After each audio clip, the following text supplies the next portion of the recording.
Vous écoutez la radio Campus, Alma Mater, c'est l'heure du journal.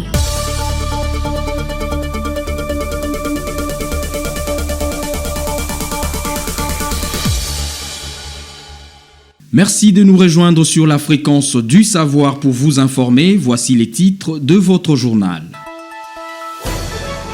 Enjeux et défis de la recherche transdisciplinaire à l'Université de Kinshasa, c'est les thèmes de la conférence organisée ce jeudi 16 octobre à l'Université de Kinshasa par l'Académie de la recherche et de l'enseignement supérieur. Vous suivrez les détails dans ce journal.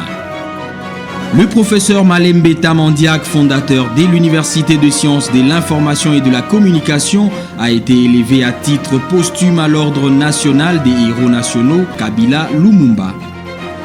Une tentative de braquage dans l'agence de l'Arobank du rond-point Victoire a été déjouée ce jeudi dans la matinée.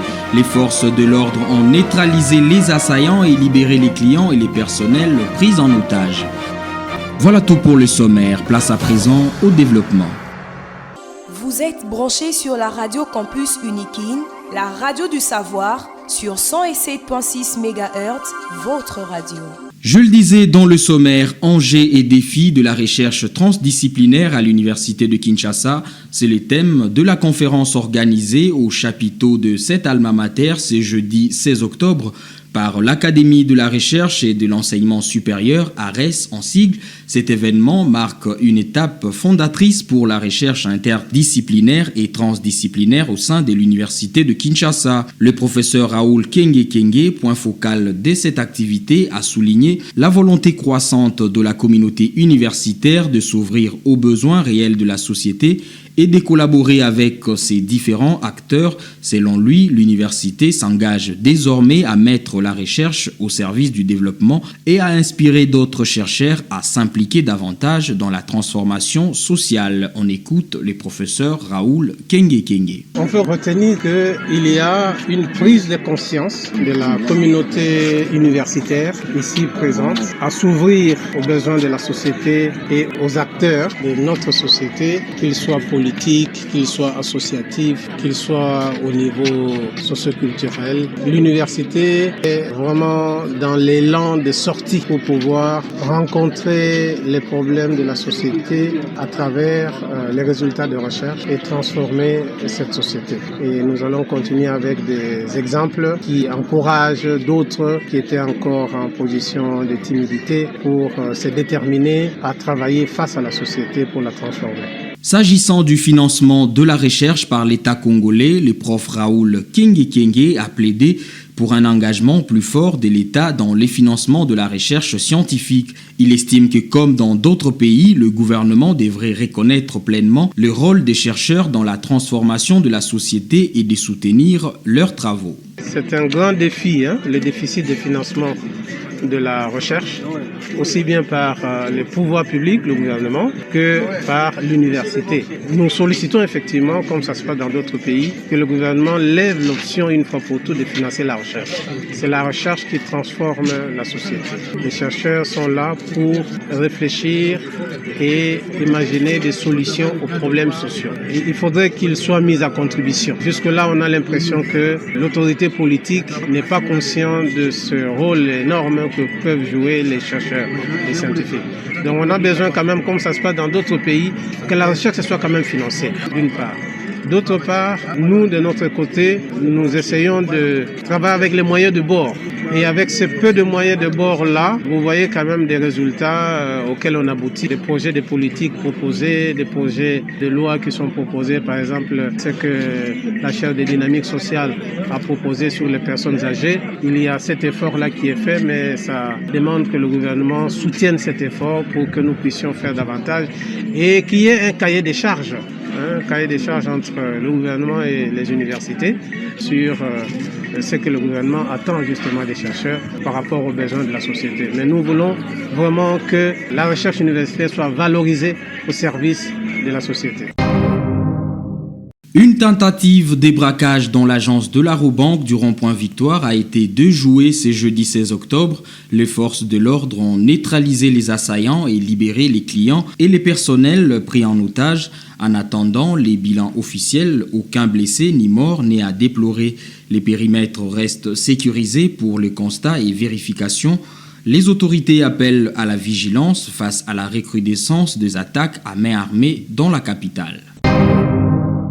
Le vice-premier ministre de la Défense nationale et ancien combattant, Guy Kabungu Madianvita, a effectué mercredi 15 octobre une visite d'inspection au centre d'instruction militaire de Kamina dans le Haut-Lomami. Cette descente s'inscrit dans le cadre de la réforme et du renforcement de capacités opérationnelles de FARDC. Sur place, il a échangé avec les recrues en formation, leur transmettant les messages du chef de l'État Félix Tshisekedi. Il les a appelés à la discipline et à l'amour de la patrie. Le ministre a également visité les centres de santé militaires en réhabilitation et rencontré les épouses et veuves des militaires à qui il a remis une assistance symbolique. Par cette visite, le vice-premier ministre a réaffirmé la détermination du gouvernement à bâtir une armée professionnelle et républicaine. Le professeur Paul Malembe Tamandiak, fondateur de l'Université de sciences de l'information et de la communication, a été élevé à titre posthume à l'Ordre national des héros nationaux Kabila Lumumba.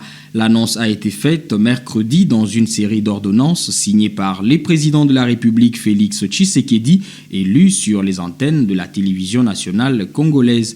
Décédé le 1er septembre dernier à Kinshasa, le professeur Malembe, également premier présentateur du journal télévisé congolais en 1966, a été décoré de la médaille d'or par le chef de l'État. Ces obsèques ont eu lieu les week-ends derniers à Kinshasa après des hommages officiels et universitaires rendus au Palais du Peuple et à l'Université de sciences de l'information et de la communication où une statue a été érigée en sa mémoire. On écoute l'extrait de l'ordonnance lue par nos confrères de la radio-télévision nationale congolaise. Le président de la République, vu la Constitution, telle que modifiée par la loi numéro 11/002 du 20 janvier 2011 portant révision de certains articles de la Constitution de la République démocratique du Congo du 18 février 2006, spécialement ces articles 68, 69, 79, 84 et 221, vu telle que modifiée et complétée à ce jour la loi numéro 009/2002 du 5 août 2002 portant création de l'ordre national et héros nationaux Kabila Lumumba, spécialement à ses articles 1, 2, 3, 4, 6, 7, 8 et 11, vu le décret numéro 051-E/2003 du 30 mars 2003 portant organisation et fonctionnement de la chancellerie des ordres nationaux, spécialement son article 6 alinéa 1er, considérant les mérites de l'intéressé remarqué à travers d'éminents services rendus à la nation à divers titres, tout aussi auréolé d'éloges à son actif, mais plus notoirement en tant que précurseur et pionnier de la presse congolaise, dont il fut déjà en 1965 le chef du bureau d'études pour l'installation de la télévision en République démocratique du Congo, baptisé par la suite Télé Congo, qui l'a servi inéluctablement comme premier rédacteur en chef, pour finalement couronner son génie inspirateur par la création de l'Institut supérieur des techniques de l'information ISTI, devenu aujourd'hui Université des sciences de l'information et de la communication UNISIC. Soucieux de récompenser à titre posthume son sens élevé d'un patriotisme très ardent et son dévouement sans précédent pour la communication et les médias, son engagement et sa vision réformatrice qui ont fait rayonner l'image de notre pays sur la scène mondiale, vu la nécessité, sur proposition du chancelier des ordres nationaux, ordonne. Article 1er. Est admis à titre posthume dans l'ordre national héros nationaux Kabila Lumumba au grade des commandeurs, messieurs Malembe Tamandiak Paul. Article 2. Le chancelier des ordres nationaux est chargé de l'exécution de la présente ordonnance qui sort ses effets à la date de sa signature, fait à Kinshasa le 2 octobre 2025, Félix Antoine Tshisekedi Tshilombo, pour copie certifiée conforme à l'original le 2 octobre 2025, le cabinet du président de la République, Anthony Kinzoka Moulé, directeur de cabinet. On va boucler ce journal par cette page noire. La faculté des sciences et technologies de l'université de Kinshasa a la profonde tristesse d'annoncer les décès du professeur Joseph Molicho Nongo, professeur ordinaire au sein de la dite faculté. Le doyen de la faculté de sciences et technologies, le professeur Kisanga Lamouké, exprime au nom de toute la communauté universitaire ses sincères condoléances à la famille éprouvée ainsi qu'à l'ensemble du corps académique. La veillée mortuaire aura lieu ce jeudi 16 octobre à sa résidence 6 avenue Nsele, numéro 6/A dans la commune de Mongafula, référence route Bel Air. La cérémonie académique aura lieu vendredi 17 octobre à l'université de Kinshasa devant la faculté des sciences et technologies. Vous l'avez certainement compris, c'est par ici que s'achève cette édition du journal, mais avant de nous séparer, je vous rappelle les principaux titres. Enjeux et défis de la recherche transdisciplinaire à l'université de Kinshasa, c'est les thèmes de la conférence organisée au chapiteau de cet alma mater ce jeudi 16 octobre par l'Académie de la recherche et de l'enseignement supérieur. Vous avez suivi les détails dans ce journal.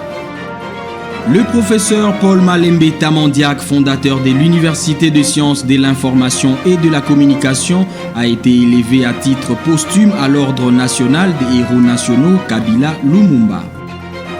Une tentative de braquage dans l'agence de la Robank du rond-point Victoire a été déjouée ce jeudi 16 octobre. Les forces de l'ordre ont neutralisé les assaillants et libéré les clients et les personnels pris en otage. Réalisé par Jason Loudem, concours rédactionnel Jean-Paul Koutoumissa, Divine Gomba, à la technique Sylvain Chizungu, Salem Dianda, Luxen Kimounou à la supervision. Quant à moi, je vous dis merci de votre sympathique attention. Restez branchés sur la fréquence du savoir.